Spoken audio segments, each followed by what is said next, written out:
আল্লাহুম্মা মাশহাদ, আল্লাহুম্মা মাশহাদ, আল্লাহুম্মা মাশহাদ। আয় আল্লাহ আপনি সাক্ষী থাকুন, আয় আল্লাহ আপনি সাক্ষী থাকুন, আয় আল্লাহ আপনি সাক্ষী থাকুন। আপনি আমাকে যে ধর্ম দিয়েছিলেন, যে বিধান দিয়েছিলেন, এই বিধান আমি আমার উম্মতের কাছে পরিপূর্ণ করে দিয়েছি, পৌঁছে দিয়েছি। এই কথাটা আপনি সাক্ষী থাকুন। সুবহানাল্লাহ বলে আল্লাহ তাআলাকে সাক্ষী রেখে নবী বলেছেন আমার উম্মতকে ধর্ম আছে, এই ধর্মকে আমি পরিপূর্ণ করে দিয়েছি। এই কথা বলার পরে রাসূল করিম সাল্লাল্লাহু আলাইহি ওয়াসাল্লাম দুনিয়া থেকে বিদায় হয়েছে। বলেন রাসূল সাল্লাল্লাহু আলাইহি ওয়াসাল্লাম দুনিয়া থেকে বিদায় হয়ে গেছে, তিনি পরিপূর্ণ না অসম্পূর্ণ? পরিপূর্ণ।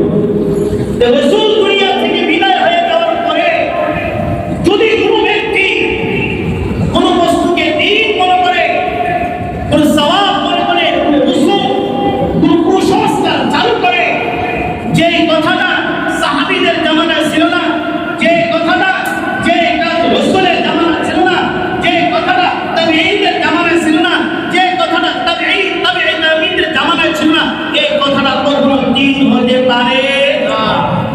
দ্বীন পরিপূর্ণ হয়ে গেছে রাসূল দুনিয়া থেকে চলে যাওয়ার পরে। রাসূল দুনিয়া থেকে চলে যাওয়ার পরে এই দ্বীন আবিষ্কার হয়েছে, এটা দ্বীন না, এটা হচ্ছে বিদআত, এটা হচ্ছে সাইয়্যাত, এটা হচ্ছে খুরাফাত, এটা নবীর কাজ।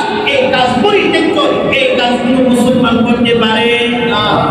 কর্তারা হাজির, আমার উদ্দেশ্য হচ্ছে রাসূল সাল্লাল্লাহু আলাইহি ওয়াসাল্লাম যতদিন জীবিত ছিলেন ততদিন রাসূল তার জন্মদিবস পালন করেন নাই।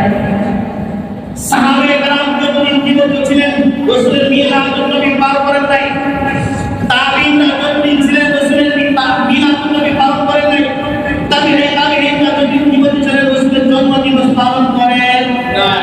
এর হাজার বছর পরে এসে এখন বাংলাদেশের মাটিতে, উপমহাদেশের মাটিতে ঈদে মিলাদ নামে যে জশ্নে উরুস করা হয়, এর সওয়াব না বিদআত? বলা হয় সওয়াব না বিদআত? আর এই কাজ রাসূলের জামানা ছিল না, এই কাজ সাহাবীদের জামানা ছিল না, এই কাজ তাবেঈদের জামানা ছিল না, এই কাজ তাবেঈদের জামানা ছিল না। অতএব এই কাজ পশ্চিমকালেও